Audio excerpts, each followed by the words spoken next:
Midnight bus stop, Bangla পূর্ণগল্প। রাত তখন গভীর, এমন এক সময় যখন শহরের বাতাসও ক্লান্ত হয়ে পড়ে। শহরের প্রান্তে একটি নির্জন মোড়ে ছোট্ট একটি বাসস্টপের নিচে দাঁড়িয়েছিল দুজন অপরিচিত মানুষ, আরাফাত আর মীরা। দুজনেই শেষ বাসটার অপেক্ষায়। রাত 12:16 বাস আসার কথা ছিল, কিন্তু প্রায় 40 মিনিট হয়ে গেছে, বাসের হদিশ নেই।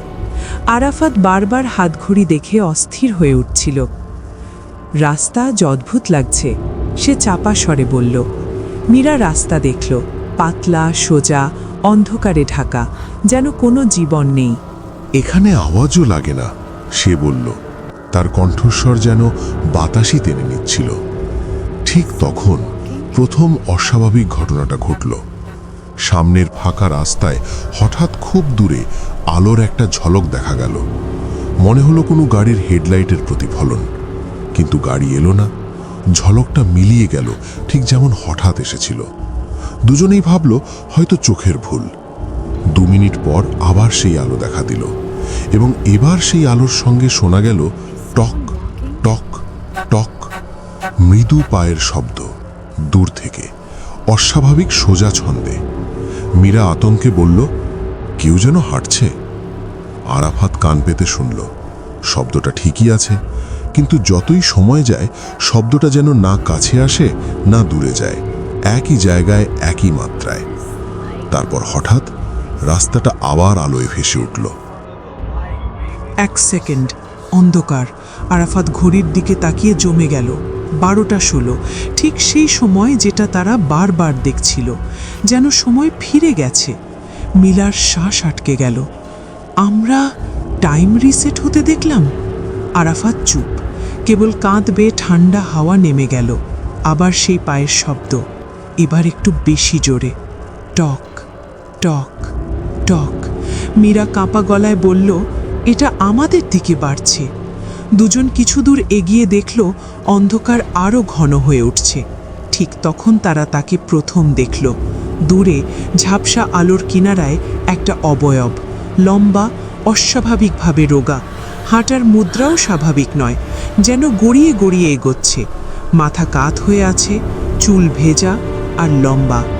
আরাফাত ফিসফিস করে বলল, ওটা মানুষ নয়। হঠাৎ রাস্তায় আবার ঝলক, রিসেট, 12:16। অন্ধকার কেটে গেলে দেখা গেল অবয়বটা আগের চেয়ে 2 গুণ কাছে। মীরা দম আটকে বলল, প্রতিবার টাইম রিসেট হলে ওটা আরও কাছে চলে আসছে। আরাফাত ভয়ে ফ্যাকাশে, মানে ওটা রিসেট ব্যবহার করছে আমাদের কাছে আসতে। এরপর শুরু হলো দৌড়। তারা অন্ধকার রাস্তা ধরে ছুটল, কিন্তু রাস্তাটা যেন তাদের নিয়ে কোথাও যাচ্ছিল না। যেমনই দুজন এগোয়, সামনের পথ আবার অদৃশ্য হয়ে যায়। মীরা কাঁদো কাঁদো গলায় বলল, এই রাস্তা আমাদের যেতে দিচ্ছে না। তারপর আবার ঝলক, রিসেট, 12:16। এইবার সেই সত্তাটি মাত্র 15-20 কদম দূরে। দুটি গভীর গর্তের মতো চোখ, মুখ ছেঁড়া, দাঁত বেরিয়ে আছে, ঠোঁটে এক বিকৃত প্রাণহীন হাসি, যেন সে দীর্ঘদিন ধরে এই দুজনের অপেক্ষায় ছিল। মীরা কাঁপতে কাঁপতে বলল, চমক, এই আলো, টাইম রিসেটের কারণ, এটা কি? আরাফাত বলে উঠল, হয়তো যদি আমরা সেই আলো আর আমাদের মাঝে এসে দাঁড়াতে পারি, রিসেট থেমে যেতে পারে। তার মানে ছিল ওই দানবের সামনে গিয়ে দাঁড়ানো। টক টক টক। এখন শব্দটা খুব স্পষ্ট। এবার তারা সাহস করে দাঁড়িয়ে গেল সত্তাটির সামনে। সত্তাটি থেমে গেল প্রথমবার। ঠিক তখনই আলো ফেটে উঠল। কিন্তু এবার রিসেট হলো না। আলো তীব্র হয়ে উঠল। দানবটি বিকট শব্দে চিৎকার করে পিছিয়ে গেল, যেন আলোই তাকে পোড়াচ্ছে। এক মুহূর্ত পর সব অন্ধকার। দুজন চোখ খুলে দেখল রাস্তাটা স্বাভাবিক। দূরে বাসের হেডলাইট, ঘড়ি 12:59। মীরা হাঁপ ছেড়ে বলল, সব শেষ। আরাফাত হাসল। সত্তাটি উধাও। বাস এলো, তারা উঠে বসল। আরাফাত জানালা দিয়ে বাইরে তাকালো। রাস্তা শান্ত, রাত নরম। ঠিক তখন আবার সেই ঝলক, ঠিক একই জায়গায়। আরাফাত স্থির হয়ে গেল। মীরা জিজ্ঞেস করল, কি হলো?